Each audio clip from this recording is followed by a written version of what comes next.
The chandelier flickered above us like it was trying to warn me. I sat at the far end of the long mahogany table, surrounded by stemmed crystal glasses, polished silver, and people who shared my last name but nothing else. It was one of those dinners, the kind where the roast is overpriced, the wine flows too easily, and every smile hides a knife. My Aunt Lenora raised her voice just enough to cut through the clatter of dishes. "She doesn't deserve a seat here," she said, not bothering to whisper. The sentence didn't hang. It dropped, sharp and deliberate, like a blade onto bone. Forks paused mid-air. Someone laughed, nervously. A cousin cleared his throat. My mother stirred her wine, avoiding my eyes. No one defended me. They never did. I didn't flinch. Instead, I looked down at the white plate in front of me. The food had gone cold, untouched, just like the silence around me. I reached for my water glass, fingers steady, smile soft but unshaken. I could feel Lenora watching, waiting for me to crack, but I didn't, because I'd learned long ago how to survive this family. You don't shout, you don't cry, you sharpen your silence until it cuts deeper than any insult. From where I sat, I could see the edge of the French doors leading to the garden. A breeze had slipped in, cool and dry, stirring the lace curtains like a whisper from someone long gone. I thought of him then, grandfather. This used to be his table, his house, his rules. And now, it was hers at least, that's what they thought. Lenora sipped her Merlot with the smugness of someone who had won a prize she didn't earn. Her diamond earrings caught the light, but her eyes were already dull with power too long held, too long abused. I smiled at her. Not kindly, not cruelly, just knowingly. The room resumed its noise, but everything had shifted, because in that moment, under that chandelier, among that porcelain and polished brass, I knew something no one else at that table did. The deed to this mansion was in my name, and tonight, for the first time in my life, I was ready to say it out loud.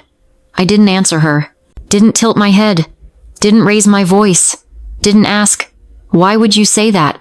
Because I already knew. Aunt Lenora had always needed someone to stand below her heel.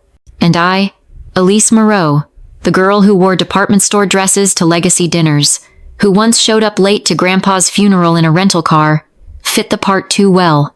I lifted my glass again, letting the rim rest lightly against my lip without drinking. The cool stem steadied me. Around me, conversation resumed in clipped, cautious waves, like a room recovering from an earthquake. I could still feel her eyes on me. Everyone could. She wanted a reaction. She always did. When I was 9, she told my mother I'd never marry well because I had a too serious face. At 16, she called my college scholarship cute in front of all her wine club friends. When Grandpa passed, she didn't offer condolences, she offered commentary. He always said Elise was clever, not capable. And I swallowed it all. Year after year, bite after bitter bite. I'd smile at her during every toast. Send thank you notes for gifts she never sent. Laugh at jokes that cut too close. But tonight, my silence wasn't compliance. It was a promise. I traced a finger along the gold-trimmed edge of the plate. The roast duck sat untouched. The rosemary potatoes looked like props. The room smelled of truffle oil and expensive denial. My cousin Allison leaned over slightly, murmuring, "Just ignore her." But even her voice trembled. She didn't know yet, none of them did, that tonight wasn't about survival. Tonight was about remembering. The way Grandpa's hand rested on my shoulder when no one else showed up to my science fair. How he let me stack books under the dining room chandelier just to reach the bulbs I insisted on fixing myself. His voice always low, always calm. They won't see you now, but they will. And that's why I didn't react when Lenora tried to erase me. Because you don't fight to sit at a table you already own. You wait. And then, when the moment comes, you let your silence speak louder than any name they ever tried to bury you under. To understand why my seat at this table felt borrowed, you'd have to see what the Moreau family worshipped. Legacy, not love, not truth. Just legacy measured in acreage, bloodlines, and the weight of a last name carved into marble plaques and brass elevators. Everything was manicured, The boxwoods, the guest lists, even the children. Especially the children. I was the exception. My cousin Allison had gone to Yale, just like her father. She played cello at charity galas, married an orthopedic surgeon with a trust fund, and gave birth to a boy named Charles III. Her mother, Aunt Lenora, once called that child a renaissance of the Moreau line. They introduced Allison like a brand. I was introduced like an afterthought. Elise? She's figuring things out. What they meant was, I hadn't followed the map. I studied architecture instead of economics. I worked construction internships in college. I rebuilt furniture from thrift stores and sold it online, not because I needed the money, but because I liked the process of restoring something left behind. They called me aimless. Grandpa called me precise. That's why, when he passed, the rest of the family assumed the estate would go to Lenora. It made sense, on paper. She had the Moreau look, the Moreau vocabulary, and a husband who wore pocket squares at breakfast.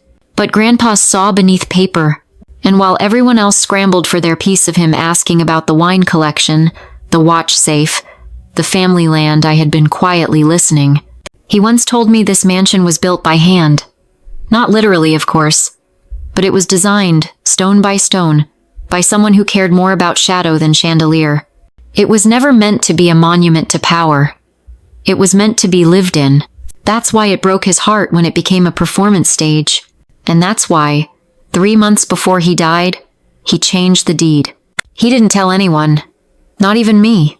Not until the letter arrived, sealed in wax, tucked inside a parcel of architectural sketches. It was signed with 6 words. The house was always yours, Elise. They worshipped legacy. But he gave me something better. He gave me permission. The last time I saw Aunt Lenora cry was at Grandpa's funeral. But she wasn't mourning. She was calculating. I remember arriving late not because I didn't care, but because my connecting flight from Chicago was grounded.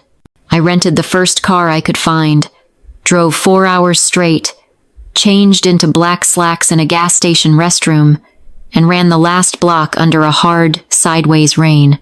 When I reached the estate, the front gate was closed. I pressed the intercom once, twice. It crackled. Then her voice came through, cold and clipped. "The room's full, Elise. We've started." I remember staring at the wrought iron, rain dripping down my back, mud splashed to my calves. The absurdity of standing outside my grandfather's own house, soaked, shivering, and told I didn't fit. I didn't argue. I just waited.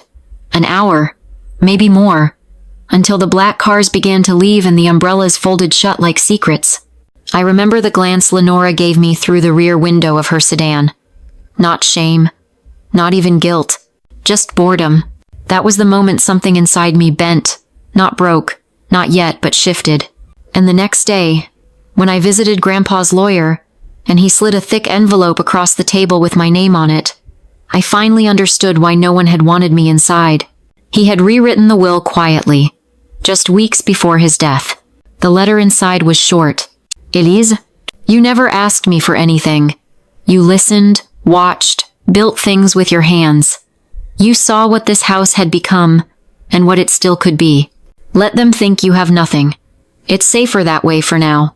But when you're ready, the keys are yours, not just to the house, to the story it was meant to tell. Don't let them change it." There was no P.S., no sentimental goodbye, just a blueprint. Literally, a blueprint of the house, folded beneath the letter, with red ink marking where walls could be removed, expanded, reinforced. That day, I didn't cry. I just looked out the lawyer's window, watched the rain ease into a light drizzle, and thought, they locked me out. But he was already letting me in. It was easy to forget he was ever a builder. To the rest of the family, Grandpa was a figurehead, a man who wore suits even in summer, whose photo hung in boardrooms, whose signature unlocked trust funds. But I remember him differently. Barefoot in the garden, sleeves rolled to the elbow, knees in the dirt. That's where I found him the summer before he got sick. The others were inside, debating floral arrangements for some charity gala. I had slipped away, barefoot myself, wandering through the overgrown path he always refused to pave. I expected silence. But he was there, digging. Hydrangeas won't survive here, I said, surprising us both. He looked up, sweat on his brow, and smiled like I'd handed him the missing piece to something. Good, he said. They're too fussy. I knelt beside him, pulling weeds without asking. We didn't talk much, just worked, hands in the soil, silence between us, not heavy but earned. That was the first day he called me the only Moreau who understands foundations. It became a ritual. Sunday mornings, just us. He showed me the bones of the house, hidden staircases, the original cellar door, a sunroom that used to be a barn. Each corner had a story, each crack a lesson. He taught me how buildings breathe. You can always tell who a place was built for, he'd say, tapping a wooden beam, by how the light falls. No one else knew we spent that time together. It wasn't secret. It just wasn't loud. That's how he preferred it. Quiet belief. And it was during one of those mornings, as we watched dust swirl through a forgotten attic, that he said something I wouldn't understand until years later. If they ever shut you out, don't knock. Just rebuild the damn door. That sentence stayed with me. Not like advice, like a map. So when the letter arrived, months after he passed, and I opened it to find the deed, the blueprint, and a faded photograph of us covered in dirt beside a dying fig tree, I didn't feel surprised. I felt seen. Because while everyone else polished the name Moreau like it was a jewel, he gave it to me like a hammer. Something to build with. Or to break things open. After the letter, I didn't move in right away. Instead, I did what Grandpa would have done. I studied the foundation first. By day, I kept my job at the city planning office. I reviewed zoning codes, signed off on permits, answered emails from developers who never looked me in the eye during meetings. By night, I drove to the house, let myself in through the back entrance, and walked the halls like a ghost with blueprints in her hands. The family thought the estate was dormant, left in legal limbo. That's what the lawyers told them. It was what Grandpa wanted. Delay the announcement, the letter had said.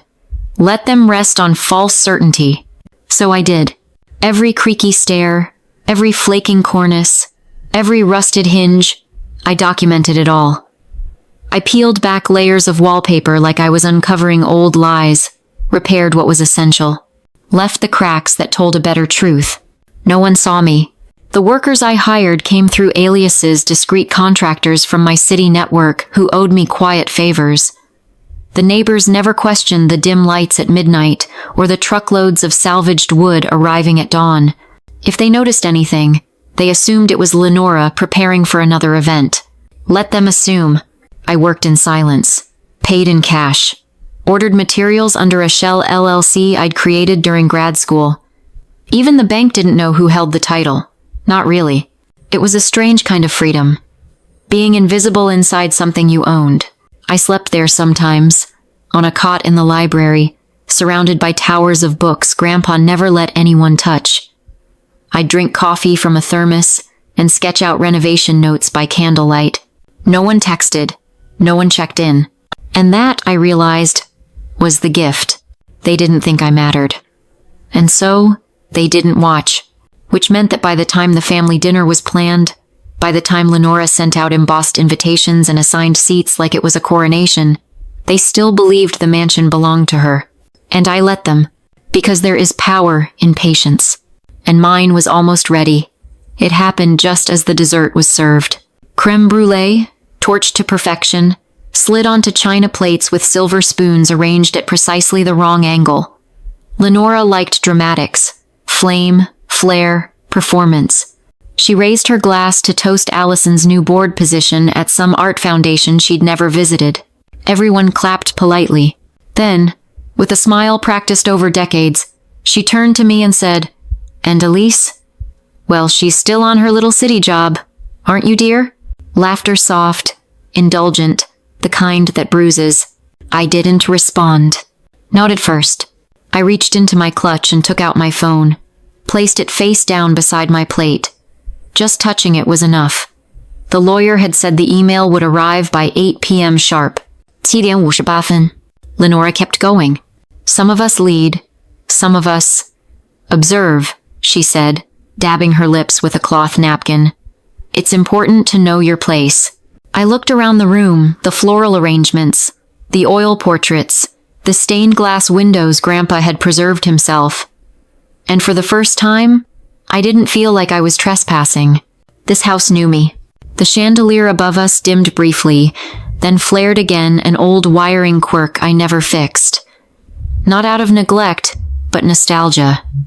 It made the gold-rimmed dinnerware flicker. Then my phone buzzed. Once. Then again. A third time louder. The room quieted. I picked it up, glanced at the screen, and smiled. "Sorry," I said, rising slowly. "I need to step outside for just a moment." Lenora scowled. "We're in the middle of a family toast." "Yes," I said calmly. "And it's about to get even more interesting." I walked out through the side door, heels echoing against the marble, phone pressed lightly to my ear. "Elise," came the voice on the other end, my lawyer's assistant, breathless. "The title change is filed. It's official. Public record. You're the sole owner.